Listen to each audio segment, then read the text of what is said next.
Aditya classes exam गुरु channel में आप सबका स्वागत है। आज हम लोग की क्लास बहुत ही महत्वपूर्ण है। जैसा कि आप जानते होंगे भारतीय राष्ट्रीय आंदोलन की क्लास समाप्त हो गई है और अक्सर एग्जाम में आने वाले, परीक्षा में आने वाले, परीक्षा उपयोगी महत्वपूर्ण ऐतिहासिक कथन इस क्लास में है। जल्दी ऐसा वीडियो मिलता नहीं है। मैंने सभी कथन को एक जगह कलेक्शन करके इस क्लास में पेश कर रहा हूँ। जैसे मान लीजिए आपके एग्जाम में पूछ दे, अब पूछा भी हुआ है कि मोतीलाल नेहरू द्वारा, याद रखिएगा, मोतीलाल नेहरू द्वारा दांडी यात्रा को की तुलना किससे की गई है, या प्रश्न ये भी आ चुका है कि दांडी यात्रा, महात्मा गांधी की दांडी यात्रा जो है श्रीलंका की लंका यात्रा के बराबर समान है। किसने कहा? तो मोतीलाल नेहरू ने कहा। या किसने कहा कि जो है महात्मा गांधी का दांडी यात्रा, याद रखिएगा, नेपोलियन बोनापार्ट की, याद रखिएगा, यात्रा के समान है जो पेरिस से अल्बा तक हुआ था। किसने कहा था? सुभाष चंद्र बोस ने कहा था। ऐसे प्रश्न एग्जाम में पूछे जाते हैं, याद रखिएगा। जैसे किसने कहा कि भारतीय अधिवेशन जैसा एक साल टर टर करने से कुछ नहीं होगा। कई बार पूछा हुआ है कि वेदों की ओर लौटो, किसने कहा था? भारत भारतीयों के लिए है, किसने कहा था? भारत भूख से मर रहा था, किसने कहा था? भारतीय सौरमंडल से एक सितारा डूब गया, किसने कहा था? यह समझौता, यह अधिवेशन धनी और शिक्षित मुसलमानों का सम्मेलन है। किस समझौते को कहा गया था? किसके द्वारा कहा गया था? आपके एग्जाम में अक्सर पूछा जाता है। यह पोस्ट डेटेड चेक है, यानी पोस्ट डेटेड चेक किसने कहा और किसके लिए कहा। तमाम प्रश्नों का आंसर जो है आपको इस क्लास में मिलेगा।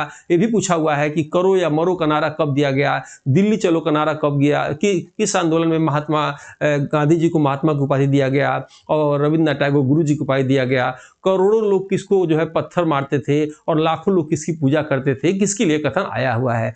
किसने कहा कि आप लाल किला छोड़ दीजिए, किसके लिए कहा, किसने, ये सारे कथन जो है आपको इस क्लास में मिलेंगे जो बहुत ही महत्वपूर्ण है। धर्म के लिए, विजय के लिए उत्तर पढ़ो, किसने कहा था? वेदों की ओर लौटो, किसने कहा था? भारत भारतीयों के लिए किसने कहा था, याद रखिएगा। और जनता भूख से मर रही है, किसने कहा था? हिंदू और मुस्लिम भारत माता की जो सुंदर सुंदर आंखें हैं। ये तमाम ऐसे प्रश्न याद रखिएगा, यानी 101 कथन के, याद रखिएगा, 101 कथन हम लोग इस क्लास में पढ़ने जा रहे हैं। बहुत ही महत्वपूर्ण है, अंत तक बने रहिएगा। तो आइए शुरू करते हैं कथन संबंधित क्लास, जो जल्दी आपको कहीं मिलेगा नहीं। और सबसे बड़ी बात, महत्वपूर्ण कथन जो परीक्षा में पूछे जाते हैं उनको रिपीट करते हैं हम लोग, ठीक है। तो आइए 101 कथन पढ़ने को हम लोग तैयार होते हैं। जो है पहला कथन देखेंगे और कंप्लीट याद रखिएगा, इसको देखिएगा, क्योंकि इसमें जो है जो भी क्लासेस सभी क्रम से दिए गए हैं, तो इसलिए महत्वपूर्ण बीच में भी है और पहले भी है, लास्ट में भी है। याद रखिएगा, जानशोर ने क्या था, जानशोर ने क्या कहा? जानशोर का एक कथन आता है कि जमींदार भूमि का मालिक है, वह स्वामित्व अस्थायी है। जेम्स ग्रांट का कथन है, क्या कथन है? संग्रहकर्ता जब चाहे हटा सकते हैं। टी आर होम्स का क्या कथन है? 1857 का विद्रोह बर्बरता एवं सभ्यता के बीच का युद्ध है। आरसी मजुमदार, याद रखिएगा, कहते हैं कि 1857 का विद्रोह सिपाही विद्रोह है। याद रखिएगा, प्रश्न कैसे आएगा कि जब पहली बार कैनिंग के समय 1857 में स्वतंत्रता संग्राम होता है, तो वो जो संग्राम होता है, विद्रोह होता है, याद रखिएगा, उसके विषय में अलग अलग इतिहासकार अपना मत देते हैं, ठीक है। जैसे आरसी दत्त द्वारा भी कहा जाता है कुछ स्टेटमेंट, आगे उसकी चर्चा हम करेंगे। यहाँ मजुमदार की बात करते हैं। ये कहते हैं कि जो 1857 का विद्रोह होता है, याद रखिएगा, वो सिपाही विद्रोह है, ठीक है। और बीडी सावरकर, याद रखिएगा, बीडी सावरकर का कथन आता है कि 1857 का विद्रोह एक सुनियोजित स्वतंत्रता संग्राम है। याद रखिएगा, आपको बताया गया था कि जब कोई विद्रोह सफल हो जाता है तो क्रांति कहलाता है, लेकिन जब कोई क्रांति असफल हो जाती है तो विद्रोह कहलाता है। क्योंकि 1857 की क्रांति, याद रखिएगा, या विद्रोह कर सकते हैं, कुछ इतिहासकारों द्वारा विद्रोह भी कहा गया, क्रांति भी कहा गया, नेतृत्वहीन कर दिया गया था अंग्रेजों द्वारा। ठीक वैसे ही 1942 का भी जो आंदोलन हुआ था, भारत छोड़ो आंदोलन, उसको भी नेतृत्वहीन कर दिया गया था। तो कुछ स्टेटमेंट याद रखिए, कुछ इतिहासकार दोनों को समान रूप से देखते हैं। यहाँ आप देखेंगे कार्ल मार्क्स के विषय में कहा जाता है। कार्ल मार्क्स, याद रखिएगा, जिसने दास कैपिटल जो है बुक लिखा था, पुस्तक लिखा था, जिसका कथन था ये धर्म जो है, धर्म अफीम का गोला है। याद रखिएगा, किसका कथन है? कार्ल मार्क्स का है। और कार्ल मार्क्स के विषय में कहा जाता है कि एकमात्र ऐसा व्यक्ति जिसके विषय में कहा जाता है कि करोड़ों लोग उसे शैतान समझकर पत्थर मारते थे और लाखों लोग उसे देवता समझ के पूजा करते थे, यह कथन किसके लिए है? आपके एग्जाम में आए तो ये आंसर क्या लगाएंगे? कार्ल मार्क्स के लिए कथन कहा गया है, ठीक है। नेक्स्ट आप देखेंगे, सुअरपन या घिनौनी अंग्रेजों की नीतियों को कहने वाले विचारवादक कौन थे? तो कार्ल मार्क्स थे, आप याद रखिएगा। नेक्स्ट है डलहौजी। डलहौजी क्या कहते हैं? याद रखिएगा, डलहौजी कहते हैं बहादुर शाह जफर को, याद रखिएगा, कि आप जो है लाल किला छोड़ दीजिए। अंग्रेजों का एक दुधारू गाय, याद रखिएगा, अवध को कहा जाता था, क्योंकि जब भी अंग्रेज अवध के शासक से पैसा मांगते थे, वो अपने खजाने से निकाल के पैसे को दे देते थे। इसीलिए इतिहासकार दुधारू गाय किसे कहते हैं? अवध को कहा जाता है। 1850, याद रखिएगा, लेक्स लॉकी एक्ट। इसके अनुसार क्या था कि हिंदू से ईसाई बनने पर पिता की संपत्ति आपको मिलेगी। ये लेक्स लॉकी एक्ट कहलाता है। कब आया? 1850 में। मैगलस देखिएगा, मैगलस का एक कथन आता है कि दैविक योग से भारत का साम्राज्य मिला है ताकि ईसाई धर्म उत्तर से दक्षिण तक फैलाया जाए। ये भी प्रश्न आ चुका है कि दैवी योग से भारत का साम्राज्य मिला है ताकि ईसाई धर्म को उत्तर से दक्षिण की तरफ फैलाया जाए। किस अंग्रेज ने कहा था? मैगलस ने कहा था। वेदों की ओर लौटो, याद रखिएगा, वेदों की ओर वापस लौटो, स्वामी दयानंद ने कहा था। भारत भारतीयों के लिए है, स्वामी दयानंद ने कहा था। चारों वेदों को याद रखिएगा, चारों वेदों को पढ़कर हिंदी में रूपांतरित इन्होंने किया था। जिस पुस्तक में किया था उस पुस्तक का नाम क्या था? सत्यार्थ प्रकाश नाम था। याद रखिएगा, कई बार पूछा हुआ है सत्यार्थ प्रकाश पुस्तक किस भाषा में लिखा हुआ है? आंसर क्या आप देंगे? हिंदी में लिखा हुआ है। किसने लिखा है? स्वामी दयानंद ने लिखा है, याद रखिएगा। और इन्हीं के बचपन का नाम क्या था? मूलशंकर। आइए नेक्स्ट हम लोग देखते हैं मंगल पांडे का क्या कथन आता है। याद रखिएगा, मंगल पांडे कहते हैं धर्म के लिए, विजय के लिए उतर पड़ो। ये कथन किसका है? मंगल पांडे का। मिर्जा गालिब याद रखिएगा जो है शायरी के माध्यम से 1857 का जो विद्रोह किए थे, जो है वो शायरी के माध्यम अंदाज में जो है कहा करते थे। उनकी एक प्रसिद्ध रचना है मेरे सामने रख का समुंदर है, याद रखिएगा। हीरोज याद रखिएगा, ये दमन करता था, झांसी का अंग्रेज दमन करता था 1857 के समय। और इसका स्टेटमेंट अक्सर एग्जाम में पूछा जाता है। इसका एक फेमस स्टेटमेंट है कि भारतीय क्रांतिकारियों में अकेली मर्द, याद रखिएगा, रानी लक्ष्मीबाई थी। और ये टेस्ट सीरीज है, 2000 रुपए है, लेकिन 999 में भी दिया जा रहा है। इसकी 1 वर्ष तक आपको इसकी वैलिडिटी मिलेगी, याद रखिएगा। ये आपको ले लेना चाहिए, चाहे कोई भी जीएस का एग्जाम आप दे रहे हो। पर डे इसमें रात को 9 से 11 के बीच टेस्ट होता है। कंप्लीट याद रखिएगा, इसमें आपको दे दिया गया है daily test classes, video, PDF, solve paper, weekly guidelines, और हमेशा ये अपडेट होता रहेगा। अभी तो खास तौर पे एलटी ग्रेड, जीआईसी प्रवक्ता, जीडीसी के लिए है, लेकिन आप कोई भी पीसीएस से लेकर कोई परीक्षा देंगे, ये जनरल स्टडी का टेस्ट याद रखिएगा, आगे रामबाण की तरह काम करेगा। टक्कर बैच इसका नाम है, प्ले स्टोर से डाउनलोड कर सकते हैं, या इस नंबर पर आप मैसेज करेंगे तो आपको लिंक ऑटो मोड में भेज दी जाएगी, ठीक है। और ये 50% डिस्काउंट के साथ अभी भी ऑफर है, डिलीवरी चार्ज फ्री है, बिल्कुल कम पैसे में। दूसरा एडिशन 2025 का सबसे महत्वपूर्ण और आप परीक्षा के लिए महत्वपूर्ण बुक है। इसमें महत्वपूर्ण और बिखरे हुए चुनिंदा तथ्यों को एक साथ संगठित कर दिया गया है ताकि अब ऑनलाइन फॉर्म में आसानी से कम शब्दों में कम समय में आधी चीजों को आप पढ़ चुके हैं। तो आपको चाहे तो इसे अमेजन से, फ्लिपकार्ट से, हमारी ऑफिशियल वेबसाइट examsiddhi.com वहां से आप भेज सकते हैं। 8 से 9 पर डे लाइव क्लास चलता है, आपको उसमें आना चाहिए। और याद रखिएगा, ये आप देख रहे हैं, इसमें फ्री पर डे टेस्ट होता है। पीडीएफ भी इसमें कुछ भेज दिए जाते हैं करंट के, और रटना जरूरी है। और ये जो है आप देख सकते हैं, ये व्हाट्सएप ग्रुप है, इसमें जो है आपके जो है सभी वीडियो के लिंक इसमें भेज दिए जाते हैं। आइए हम शुरू करते हैं आगे क्लास। कुंवर सिंह के हाथ में गोली लगी, कहा जाता है किसके विषय में? कहा जाता है कि हाथ में गोली लगी, झंडे के नीचे शहीद हो गए। इनके शहीद होने के बाद इनके लड़के अमर सिंह होते हैं। तो किसके विषय में कहा जाता है? तो कुंवर सिंह के विषय में कहा जाता है। प्रश्न ऐसे भी कभी कभी घुमा के आपके एग्जाम में आते हैं। कैनिन देखिएगा, लॉर्ड तो हम लोग नहीं कर सकते, लॉर्ड मतलब भगवान होते हैं। कैनिन का कथन था कि भारतीय शासकों ने तूफान को रोकने के लिए अवरोध का कार्य किया। याद रखिएगा, आपको बताया गया था कि 1857 के विद्रोह में कुछ लोगों ने साथ नहीं दिया। जिन लोगों ने साथ नहीं दिया उसमें शासक भी महत्वपूर्ण थे, याद रखिएगा। तो कैनिन क्या कहता है कि भारतीय शासकों ने तूफान को रोकने के लिए अवरोध का कार्य किया। जॉन लॉरेंस का कथन आता है, याद रखिएगा, जॉन लॉरेंस का ये कथन है कि अगर विद्रोहियों में एक भी योग्य नेता होता तो हम हार जाते। याद रखिएगा, इनका एक कथन है जो 1857 का विद्रोह होता है उसके लिए।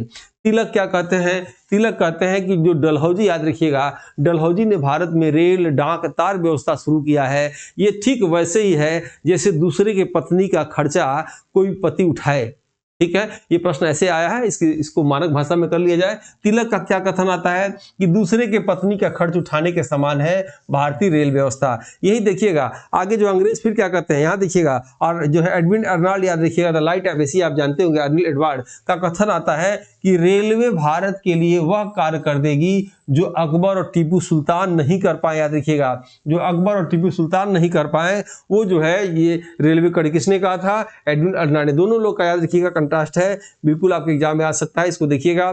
जीबी जोशी का क्या कथन आता है कि भारत के तरफ से रेलवे ब्रिटिश उद्योगों को दी जाने वाली आर्थिक सहायता जैसा है। यह कथन किसका है? जीबी जोशी का है। अब यहाँ आप देखेंगे दादा भाई नौरोजी के विषय में आप जानते होंगे, लंदन में एक लेख निकला इनका कि इंग्लैंड डेस्ट टू इंडिया। इसी में इन्होंने धन निकासी का सिद्धांत दिया था। दादा भाई नौरोजी के विषय में आप जानते होंगे, याद रखिएगा, इन्हें great old man of India या भारत के वैभव पुरुष के नाम से जाना जाता है।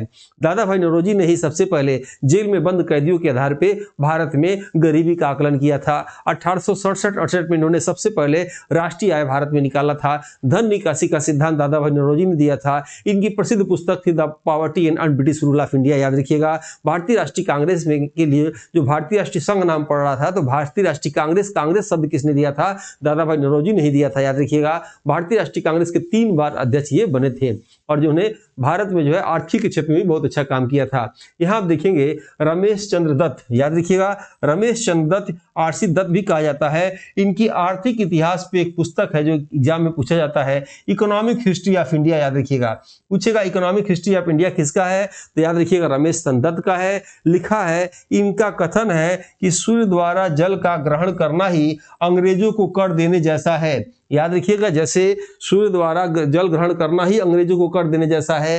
अंग्रेजों द्वारा लिया गया कर टेम्स नदी के किनारे वर्षा करता है, राजाओं द्वारा लिया गया कर भारत में वर्षा करता है। किसका है? तो रमेश चंद्र दत्त का है। शिशिर कुमार घोष का, याद रखिएगा, स्टेटमेंट याद रखेंगे आप। अमृत बाजार, याद रखिएगा, पत्रिका के संपादन इन्होंने किया था। इनका कथन था, अंग्रेज यह नहीं जानते कि इस सल क्रिया के फलस्वरूप उनका मरीज किस परिस्थिति में पहुंच जाएगा। यहाँ देखेंगे एओ ह्यूम का कथन आता है, भारत में पंछी विज्ञान के जनक है। याद रखिएगा, भारतीय राष्ट्रीय जो है और कांग्रेस के जिन्होंने संस्थापक थे, और ये इनका विचार था कि क्यों न एक ऐसा संगठन बना दें जिसमें लोग बैठेंगे, अपनी समस्या कहेंगे, हमारी नीतियों को समझेंगे। और याद रखिएगा, क्यों ना एक ऐसा संगठन बना दे जिसमें लोग बैठेंगे, अपनी समस्या कहेंगे, हमारी नीतियों को समझेंगे। इसे ही सेफ्टी वॉल का सिद्धांत कहा जाता है। गोपाल कृष्ण गोखले का कथन है कि कांग्रेस की स्थापना कोई भारतीय कर ही नहीं सकता। एग्जाम में इंपॉर्टेंट है, ये भी याद रखिएगा। किसने कहा था कि भारतीय राष्ट्रीय कांग्रेस या कांग्रेस की स्थापना कोई भारतीय नहीं कर सकता? ये गोपाल कृष्ण गोखले ने कहे थे। यही महात्मा गांधी के, याद रखिएगा, राजनीतिक गुरु थे गोपाल कृष्ण गोखले। गोपाल कृष्ण गोखले, याद रखिएगा, बनारस अधिवेशन में 1905 के भारतीय राष्ट्रीय कांग्रेस के भी अध्यक्ष थे। इन्होंने ही कहा था कि सबसे लोकप्रिय गवर्नर यदि कोई है तो रिपन है। याद रखिएगा, क्यों कहा? क्योंकि रिपन ने ही भारत में सबसे पहले कारखाना अधिनियम लाया, सबसे पहले नियमित जनगणना 1881 में किया, सेंसेक्स लाया, अस्थायी बंदोबस्त का इन्होंने रिपन को श्रेय मानते हैं। याद रखिएगा, इल्बर्ट बिल विवाद इन्हीं के समय आया। वर्नाकुलर प्रेस एक्ट, याद रखिएगा, किसने समाप्त किया? तो रिपन ने ही समाप्त किया था। याद रखिएगा, सबसे लोकप्रिय गवर्नर इन्हीं के द्वारा उसे कहा जाता है। नौरोजी जी का, नौरोजी मतलब दादा भाई नौरोजी का कथन आता है कि राजा जनता के लिए बने हैं, जनता राजा के लिए। याद रखिएगा, डफरिन के विषय में जानते होंगे। डफरिन का कथन आता है कि सूक्ष्मदर्शी अल्पसंख्यकों की प्रवक्ता कौन है? तो कांग्रेस है। यहाँ कर्जन देखेंगे आप, कर्जन का कथन आता है कि कांग्रेस एक गंदी चीज है। कौन कहता है कांग्रेस एक गंदी चीज है? तो कर्जन कहता है कांग्रेस लड़खड़ा कर नष्ट हो रही है और भारत में रहते हुए मेरी अंतिम इच्छा है कि कांग्रेस के मृत्यु में मैं सहायक हो जाऊं। ये किसका कथन है? जो यह है कर्जन का कथन है। याद रखिएगा। नेक्स्ट आप देखेंगे फिरोज शाह मेहता का कथन है कि कांग्रेस की आवाज जनता की आवाज नहीं है। तिलक का पुनः का स्टेटमेंट आता है। तिलक देखिएगा, जब भी स्टेटमेंट देखते हैं तीखा बोलते हैं, कुछ तीखा बोलते हैं। इन्हीं के तीखा बोलने की वजह से याद रखिएगा, ये भारतीय राष्ट्रीय कांग्रेस से कभी अध्यक्ष नहीं बने।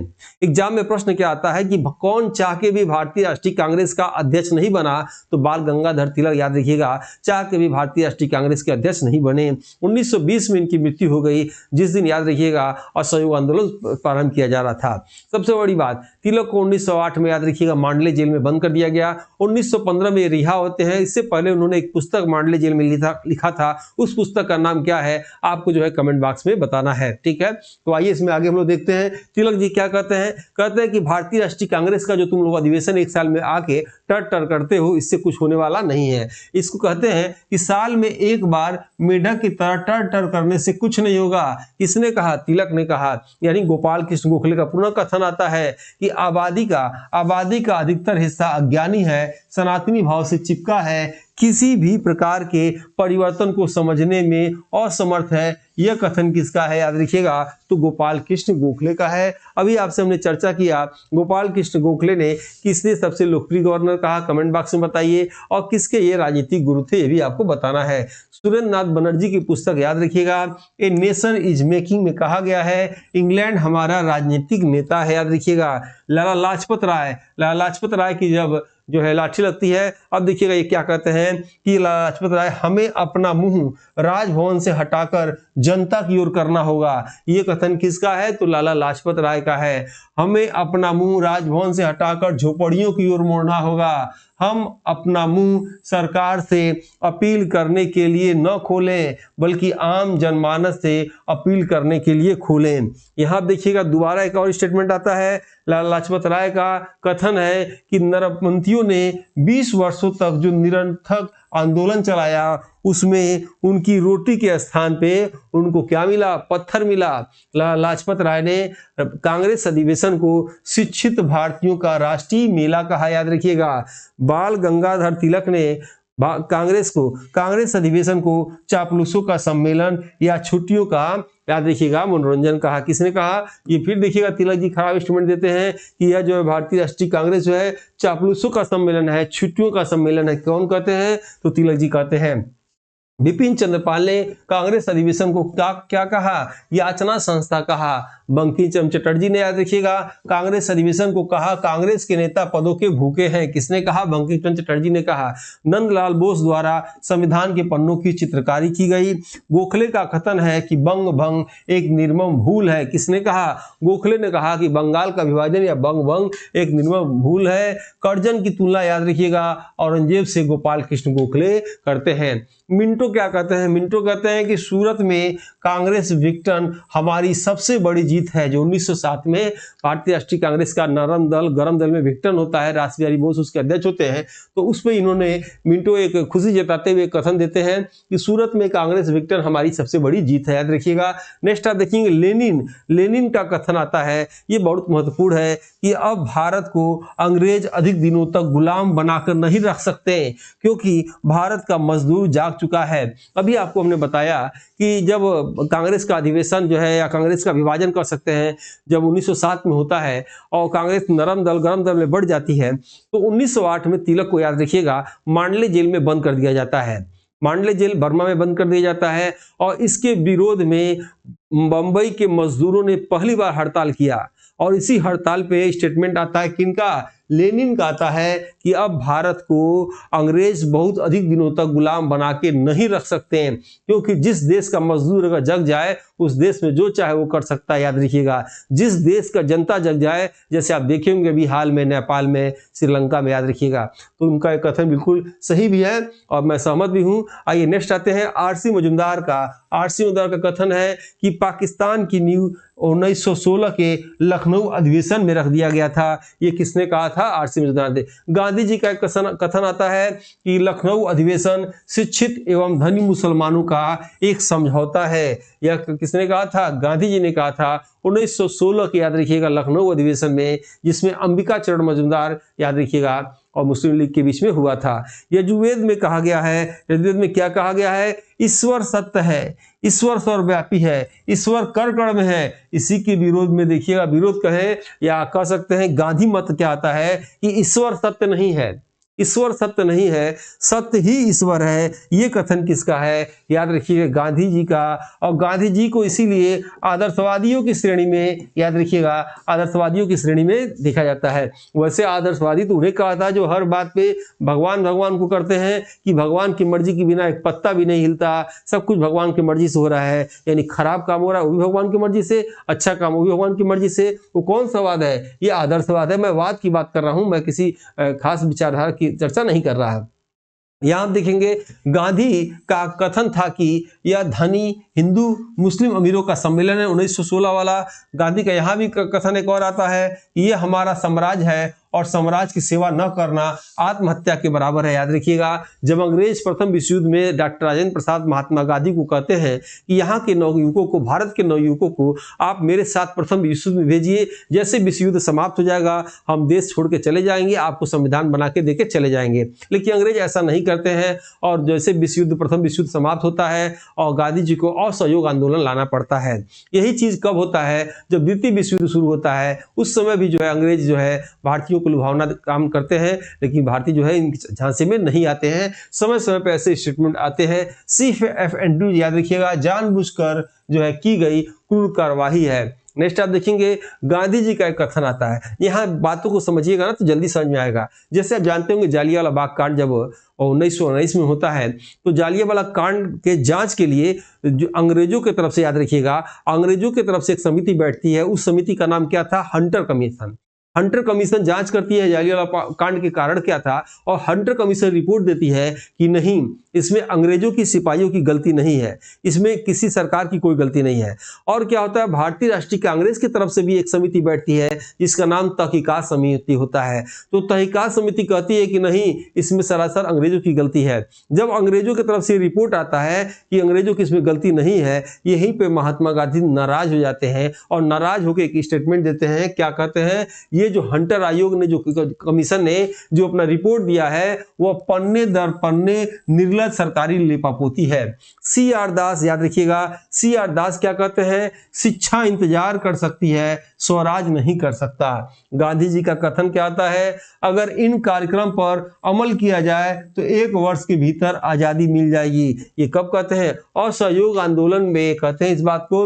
अगर असहयोग आंदोलन जैसे हम लोग चला रहे हैं, 1 वर्ष अगर से हम लोग चला दें, याद रखिएगा, तो क्या होगा, हम लोग को 1 वर्ष के भीतर आजादी मिल जाएगी। देखिए, इसके पहले हमने कोर्स चलाया था, उस कोर्स में भी अभी असिस्टेंट प्रोफेसर GS पेपर का जो है कोर्स चला था, जिसमें मैक्सिमम क्वेश्चन फंसा हुआ था। मेरे कहने का मतलब ये नहीं है कि मैं आपको अपनी विद्वता बता रहा हूं, मैं कुछ नहीं हूं, मैं आपको बताना चाह रहा हूं कि याद रखिएगा कि सीक्वेंस में, मेरे कहने का मतलब कि अगर कहीं क्लास कर रहे हैं उसके विषय में जानना चाहिए। देखिए, अभी इसके पहले जो GS बैच था उसमें इतने बच्चों ने इंटरव्यू में सिलेक्शन लिया था, सबका मैसेज आया था, बहुत लोगों का तो मैं नोट ही नहीं कर पाया था। आप इसको रुक के आराम से पढ़ सकते हैं, देख सकते हैं। इसका इतने लोग का सिलेक्शन का प्रमुख कारण क्या था, ये मेरा टेस्ट पोर्टल, याद रखिएगा, ये टेस्ट पोर्टल 999 का आपको ले लेना चाहिए। इसमें जो भी कंटेंट आप देखेंगे, इसमें ये तमाम कंटेंट है, इस कंटेंट में जाके आप देख सकते हैं। और ये एग्जाम तो याद रखिएगा अपडेट होता रहता है। सभी सेक्शन के टेस्ट, PDF, वीडियो क्लासेस, याद रखिएगा, कंप्लीट इसमें दिए गए। एक तो पर डे इसमें टेस्ट होते हैं, और सबसे बड़ी बात, अगर आप देखेंगे इसमें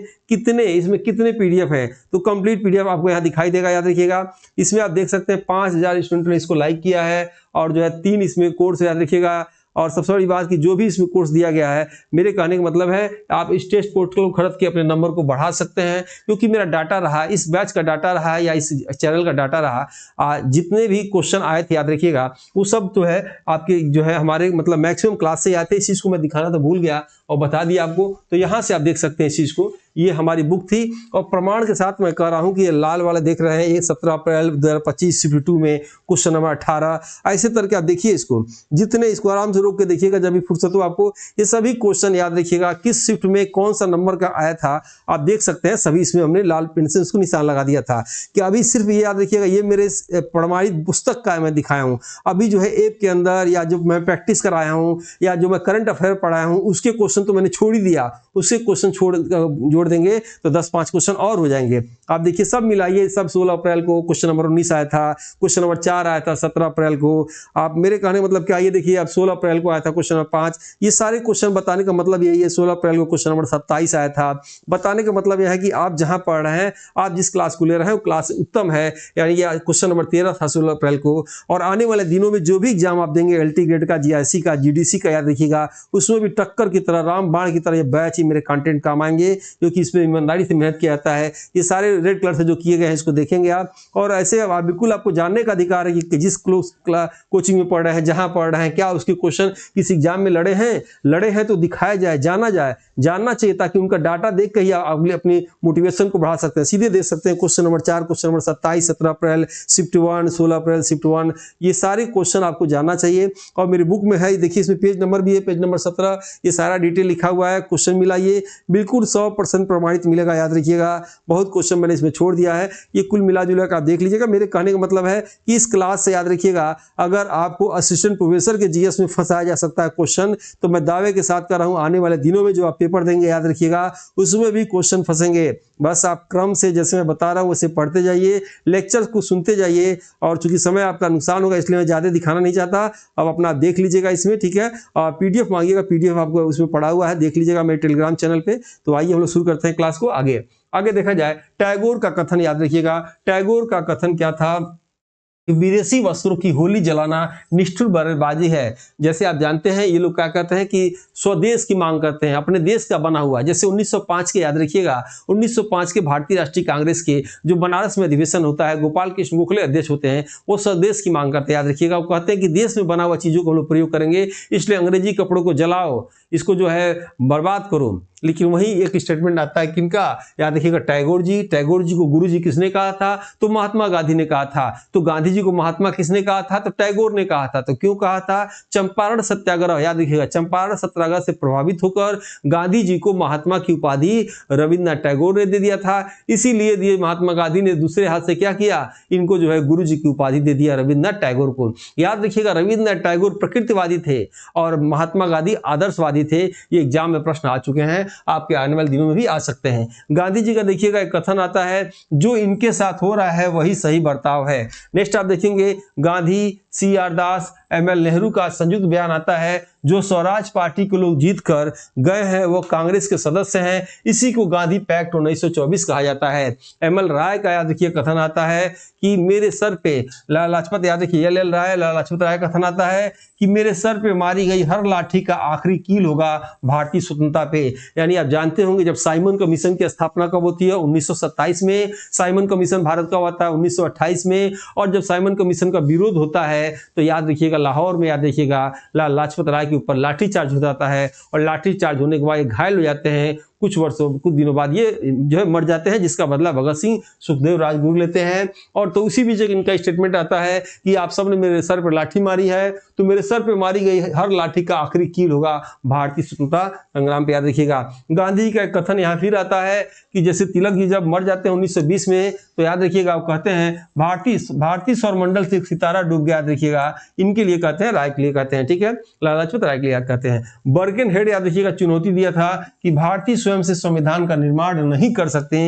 ये किसने कहा था? बर्केनहेड ने कहा था। गांधी जी का एक कथन आता है, मैंने रोटी मांगी, रोटी के बदले पत्थर मिला, अब इंतजार की घड़ियां समाप्त। जब रोलैक्ट एक्ट, काला अधिनियम, काला कानून अधिनियम, आतंकवादी अधिनियम आता है, याद रखिएगा, इसका विरोध जगह जगह होता है। तो गांधी जी को जो हर जगह लोगों से पकड़ के गिरफ्तार किया जाता है, गांधी जी को दिल्ली से गिरफ्तार कर दिया जाता है और बंबई ले आकर छोड़ दिया जाता है। वहां गांधी जी का दिमाग खराब हो जाता है अंग्रेजों के प्रति, और वो एक स्टेटमेंट क्या देते हैं कि मैंने रोटी मांगी और रोटी के बदले मुझे पत्थर मिला, अब इंतजार की घड़ियां समाप्त हो गई। ये किसका कथन है? याद रखिए, गांधी जी का।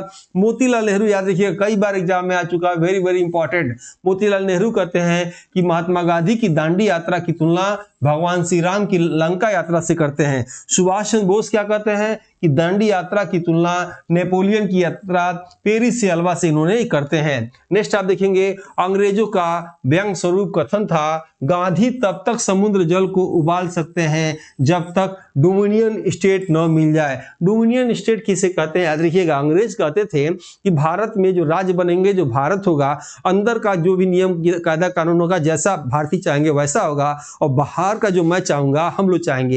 यानी अंदर की व्यवस्था आप देखो, बाहर की व्यवस्था मैं देखूंगा। यही डोमिनियन स्टेट करते थे। बाद में भारतीयों को ये बात समझ में नहीं आई। उसके बाद अंग्रेजों का कहना था कि एक व्यक्ति समुद्र के किनारे यदि नमक बना रहा है तो इससे कोई प्रभाव नहीं पड़ता है। गांधी जी का कथन आता है, शक्ति के विरुद्ध अधिकार के इस युग में मैं विश्व की सहानुभूति की कामना करता हूं। याद रखिएगा, जब जब जो है विश्व की तरफ से अंग्रेजों को ब्रिटेन सरकार पे प्रेशर पड़ता है, तब तब क्या करते हैं अंग्रेज जो है भारत के प्रति, महात्मा गांधी के प्रति क्या होते हैं, नरम रवैया अपनाना उनको पड़ता है। वही महात्मा गांधी का स्टेटमेंट आता है। सरोजिनी नायडू, याद रखिएगा, जब सविनय, याद रखिएगा, सविनय अवज्ञा आंदोलन के बाद गांधी और इरविन के बीच में जब समझौता होता है, तो उस समझौते में क्या होता है, गांधी जी को और इरविन को दो महात्मा कहा। किसने कहा? भारत कोकिला ने कहा, सरोजिनी नायडू ने कहा। उत्तर प्रदेश की और भारत की प्रथम महिला राज्यपाल याद रखिएगा सरोजिनी नायडू थी। इन्हें भारत कोकिला कहा जाता था, स्वर कोकिला लता मंगेशकर को कहा जाता है, आप याद रखिएगा। गांधी इरविन समझौता क्या होता है? गांधी इरविन समझौता होता है कि पहली बात गांधी तैयार हो जाते हैं कहाँ, द्वितीय गुल मिल सम्मेलन में जाने के लिए। दूसरी बात कहते हैं कि नमक खाने भर का आप बना सकते हैं, शांतिपूर्ण से क्या कर सकते हैं, आप आंदोलन कर सकते हैं। महात्मा गांधी और इरविन के बीच में ये भी समझौता होता है कि जो राजनीतिक कारणों से जेल में बंद हैं उनको बाहर निकाला जाए, लेकिन जो अहिंसा में शामिल थे, याद रखिए हिंसा में जो शामिल थे उनके प्रति ये कुछ नहीं कहते हैं। इसी के यानी कि 5 मार्च 1931 को गांधी इरविन समझौता होता है और 23 मार्च 1931 को भगत सिंह और राजगुरु सुखदेव को फांसी हो जाता है। और जब वही कराची अधिवेशन होता है 26 मार्च से 31 मार्च के बीच में 1931 में, तो वही गांधी जी को काला झंडा दिखाया जाता है और वही गांधी जी का स्टेटमेंट आता है, गांधी मर सकता है लेकिन गांधीवाद नहीं मर सकता है। युवाओं में बड़ा आक्रोश था। उन्होंने कहा कि अभी इसी महीने में आपने 5 मार्च को आपने इरविन के साथ, भारत के गवर्नर जनरल के साथ आपने समझौता किया। आप समझौता में कैद में बंद जो कैदियों को बाहर निकालें। आप चाहें तो भगत सिंह, सुखदेव, राजगुरु कोई फांसी नहीं हो सकती थी, उन्हें भी आप रिहा करवा सकते थे, उनकी सजा माफ करवा सकते थे, लेकिन इस मुद्दे पे आप चुप रहें। इसीलिए गांधी जी को वहां क्या होता है, काले झंडे दिखाई देते हैं और गांधी जी का स्टेटमेंट आता है, गांधी मर सकता है, गांधीवाद नहीं। यहाँ आप देखेंगे वही कराची अधिवेशन यहाँ लिखा हुआ है कि गांधी मर सकता है लेकिन गांधीवाद सदैव जीवित रहेगा, याद रखिएगा। डॉक्टर अंबेडकर का कथन क्या आता है? अंबेडकर यही नाराज हो जाते हैं, क्या कहते हैं? अगस्त 1931 में कहते हैं, ये मार्च 1931 की घटना है, याद रखिएगा। और ये 5 मार्च 1931 की घटना है, ये 26 से 31 मार्च 1931 की घटना है, ये अगस्त 1931 की घटना है। अंबेडकर क्या कहते हैं, ध्यान से देखिएगा। गांधी क्षणिक भूत की तरह धूल उड़ाते हैं, अस्तर नहीं उठाते हैं। और फ्रैंक मॉरिस याद रखिएगा एक पत्रकार था। पत्रकार क्या कहता है फ्रैंक मॉरिस की, अर्धनग्न फकीर, ये प्रश्न आया हुआ है, अर्धनग्न फकीर महात्मा गांधी को किसने कहा? तो आप क्या कहेंगे? पत्रकार ने कहा। कौन पत्रकार? फ्रैंक मॉरिस ने कहा। चर्चिल मत लगा दीजिएगा परीक्षाओं में, याद देखिएगा। अब यहाँ देखिएगा फ्रैंक मॉरिस क्या कहता है, अर्धनग्न फकीर के द्वारा ब्रिटिश प्रधानमंत्री से बातचीत हेतु सेंट पॉल पैलेस की में सीढ़ियों पर चलने वाला दृश्य क्या है? अद्भुत है। टैगोर का कथन क्या आता है, आप देखेंगे कि भारत की एकता व अखंडता के लिए यह आपका एक उत्कृष्ट बलिदान है, याद रखिएगा। टैगोर का कथन है, भारत की एकता और अखंडता के लिए यह आपका एक उत्कृष्ट बलिदान है। किसका कथन है? टैगोर का। गांधी जी का कथन आता है, पट्टाभी की हार मेरी हार है। यहां से बार बार प्रश्न पूछा जाता है, याद रखिएगा। 1939 के अधिवेशन में जब पट्टाभी, सीतारामैया और सुभाष चंद्र बोस उठते हैं तो क्या होता है, पट्टाभी सीतारामैया हार जाते हैं। वही महात्मा गांधी का जो है स्टेटमेंट आता है कि पट्टाभी की हार नहीं मेरी हार है। जब यह बात सुभाष चंद्र बोस सुनते हैं, इस्तीफा दे देते हैं। इस्तीफा होने के बाद देने के बाद कौन अध्यक्ष बनते हैं? डॉक्टर राजेंद्र प्रसाद बनते हैं। बार बार यहाँ से प्रश्न एग्जाम में पता नहीं क्यों उठाया जाता है, इसलिए मैंने आपको बता दिया। जवाहरलाल नेहरू का कथन आता है कि जिस डोमिनियन स्टेट की स्थिति यह प्रस्ताव आधारित है वह दरवाजे में जंग लगी कील के समान है। मुस्लिम लीग का कथन आता है कि पाकिस्तान की बात आपने नहीं की इसलिए इसे ठुकरा रहे हैं। जवाहरलाल नेहरू का कथन है कि मेरे पुराने मित्र क्रिप्स शैतान के वकील बनकर आए थे, इनको हम अब शामिल कर लें तो भारत कई राष्ट्रों में बढ़ जाएगा। क्रिप्स मिशन को जो है ये लोग प्रस्ताव को अपने आप को शामिल नहीं करते हैं। उसी के विरोध में जवाहरलाल नेहरू का ये कथन आता है। महात्मा गांधी का भी उसी के विरोध में कथन आता है। महात्मा गांधी क्या कहते हैं क्रिप्स प्रस्ताव को, याद रखिएगा, कहते हैं कि यह पोस्ट डेटेड चेक के समान है, याद रखिएगा। कौन कहा? महात्मा गांधी कहा। कई बार यह प्रश्न आ चुका है।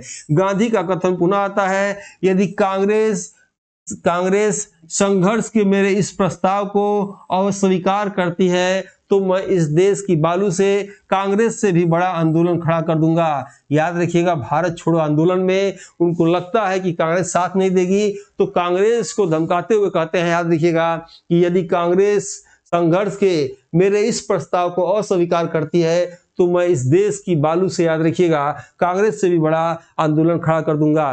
गांधी जी ने मुंबई के ग्वालियर टैंक से यह भाषण दिया कि हम अपनी गुलामी को अस्थाई बनाए जाना देखने के लिए जीवित नहीं रहेंगे। कांग्रेस या तो कार्य करेगी या फिर मर जाएगी, अर्थात करो या मरो का नारा याद रखिएगा भारत छोड़ो आंदोलन में महात्मा गांधी ने दिया था। पट्टाभी सीतारामैया का कथन है कि गांधी जी किसी अवतार की प्रेरक शक्ति से प्रभावित होकर भाषण दे रहे हैं। याद रखिएगा 9 अगस्त 1982 को यह नारा दिया गया कि प्रत्येक व्यक्ति स्वयं का नेता है। अभी इसके पहले हम बताए थे आपको नेतृत्वहीन करने का पूरा प्रयास जो है किया गया था भारत छोड़ो आंदोलन को, ठीक वैसे ही जैसे 1857 के जो है विद्रोह को किया गया था। तो इसी पे स्टेटमेंट आता है 9 तारीख को क्या कि जो है प्रत्येक व्यक्ति अपना स्वयं नेता है। याद रखिएगा। नेक्स्ट आप देखेंगे हिटलर का कथन आ जाता है उसी बीच, युद्ध में जीव महत्वपूर्ण है न कि उसकी नीति महत्वपूर्ण है। अल्बर्ट आइंस्टीन का भी कथन आता है दुनिया विश्वास नहीं करेगा कि हाड़ मांस के व्यक्ति भी भारत में आया था। नेक्स्ट आप देखेंगे 10 फरवरी 1943 को 21 दिन के लिए उपवास पर बैठे गांधी जी के संबंध में कहा गया, ऐसा लगा कि गांधी कभी भी मर सकते हैं इसलिए उन्हें छोड़ दिया गया, लेकिन गांधी जी जब मरने वाले थे ऐसा लगा तो उन्होंने गांधी जी ने उपवास खुद को तोड़ दिया। चर्चिल का कथन था कांडा लाओ, लकड़ी लाओ, सभी का व्यवस्था जेल में करो, मरते ही इसको फूंक देना। किसको कहते हैं? महात्मा गांधी को कहते हैं। चर्चिल भी फिर गुस्सा के कहते हैं कि स्टेटमेंट में कहते हैं कि जब हम सारी दुनिया में जीत रहे हैं तो कमबख्त बुढ़े के सामने कैसे झुक सकते हैं। ये कथन किसका था? तो चर्चिल का था। फ्रैंक मॉरिस के विषय में बताए थे आपको, पत्रकार थे। पत्रकार क्या कहता है? अर्धनग्न फकीर महात्मा गांधी को कहा। याद रखिएगा जब सेंट पॉल पैलेस के सीढ़ियों पे महात्मा गांधी चल रहे थे, धोती पहने हुए थे, आधा शरीर दिखाई दे रहा था, उसी पे उन्होंने स्टेटमेंट कहा था। डॉक्टर ईश्वरी प्रसाद का एक स्टेटमेंट आता है फ्रांस में बास्टिल का पतन हुआ। तेज बहादुर स्प्रू ने भारत छोड़ो आंदोलन को असामाजिक अकल्पित कहा। किसने कहा? तेज बहादुर स्प्रू ने कहा। डॉक्टर अंबेडकर ने कहा था कि कानून व व्यवस्था को कमजोर करना पागलपन है, जबकि दुश्मन हमारे दरवाजे पे खड़ा है। यह कथन किसका है? तो भारत के आधुनिक मनु, भारत के प्रथम बैरिस्टर की उपाधि, भारत के प्रथम कानून मंत्री की है डॉक्टर भीमराव अंबेडकर का। सुभाष चंद्र बोस से आईसीएस की सिलेक्शन में, याद रखिएगा आईएएस को पहले आईसीएस के नाम से जाना जाता था और जो है ये ब्रिटेन में होता था। तो आईसीएस के सिलेक्शन का जब ये इंटरव्यू दे रहे थे तो इंटरव्यू में पूछा गया, क्या आप बाहर जो पेड़ दिखाई दे रहा है आप उसकी लंबाई बता सकते हैं? तो सुभाष चंद्र बोस ने कहा हाँ, वह आधे से दुगनी है। कभी कभी यह भी स्टेटमेंट आ जाता है, या इस स्टेटमेंट का संबंध किससे है? तो क्या आप आंसर देंगे? सुभाष चंद्र बोस से है। याद रखिएगा सुभाष चंद्र बोस ने जापान से रेडियो के प्रथम संदेश में महात्मा गांधी को राष्ट्रपिता कहा। याद रखिएगा सुभाष चंद्र बोस ने नारा दिया, तुम मुझे खून दो मैं तुम्हें आजादी दूंगा। और दिल्ली चलो किसका नारा है? सुभाष चंद्र बोस का। जय हिंद किसका है? सुभाष चंद्र बोस का। गोविंद वल्लभ पंत का कथन है, आज हमें पाकिस्तान या आत्महत्या में से किसी एक को चुनना चाहिए। ये किसका कथन है? गोविंद वल्लभ पंत का है। पटेल जी, याद रखिएगा पटेल जी का कथन आता है कि जो है गोविंद सरदार वल्लभ भाई पटेल, जिन्ना विभाजन चाहते हैं नहीं, जिन्ना विभाजन चाहते हैं या नहीं, लेकिन अब हम स्वयं विभाजन चाहते हैं। यह कथन किसका है? तो जो है वल्लभ भाई पटेल जी का है। खान अब्दुल गफ्फार खां का कथन है कि कांग्रेस नेतृत्व ने उसके आंदोलन को भूखे भेड़ियों के आगे फेंक दिया। यह कौन कहता है? खान अब्दुल गफ्फार खां कहते हैं। माउंटबेटन, याद रखिएगा माउंटबेटन कहते हैं कि महात्मा गांधी को वन मैन बाउंड्री फोर्स की उपाधि दिया गया। किसे? माउंटबेटन को दिया गया। आजादी के दिन, याद रखिएगा एस सुब्बुलक्ष्मी द्वारा 2 भारतीय गीत गाया गया, सारे जहां से अच्छा हिंदुस्तान हमारा हमारा, और दूसरा जनगण मन अधिनायक जय हो। ये किसने गाया था? एस सुब्बुलक्ष्मी। आपके एग्जाम में पूछा जा सकता है कब गाया गया, याद रखिएगा तो जो है आजादी के दिन ये गाना गाया गया था, ठीक है, गीत गाया गया था।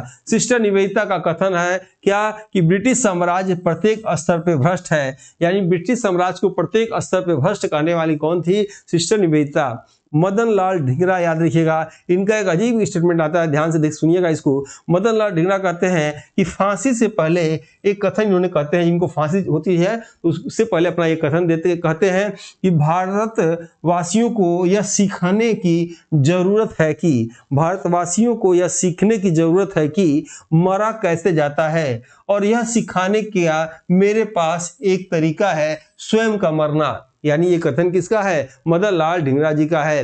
राम प्रसाद बिस्मिल जी का सरफरोशी की तमन्ना अब हमारे दिल में है, इससे संबंध है राम प्रसाद बिस्मिल जी का।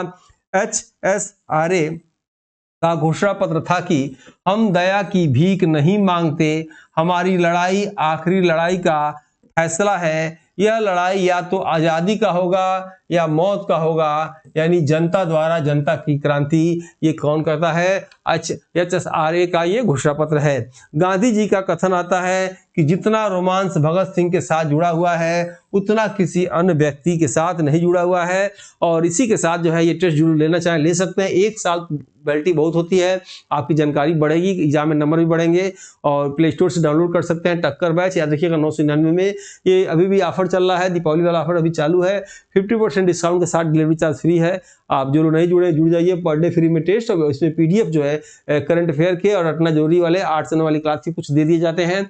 और ये आप देख सकते हैं, ये जो है आपका जो है व्हाट्सएप ग्रुप है, इसमें भी आप आ सकते हैं, सभी लिंक दे दिए जाते हैं। ठीक है, जल्दी हम लोग नेक्स्ट वीडियो मिलते हैं। आप सबने मेरी क्लास को इतनी देर तक देखा, जो लोग वीडियो को लाइक सब्सक्राइब अभी तक न किए हों, अच्छा लगता है जरूर लाइक सब्सक्राइब करेंगे, हाई बटन को जरूर दबाएंगे। ठीक है, जल्दी हम लोग मिलते हैं नेक्स्ट वीडियो में, तब तक के लिए जय हिंद जय भारत।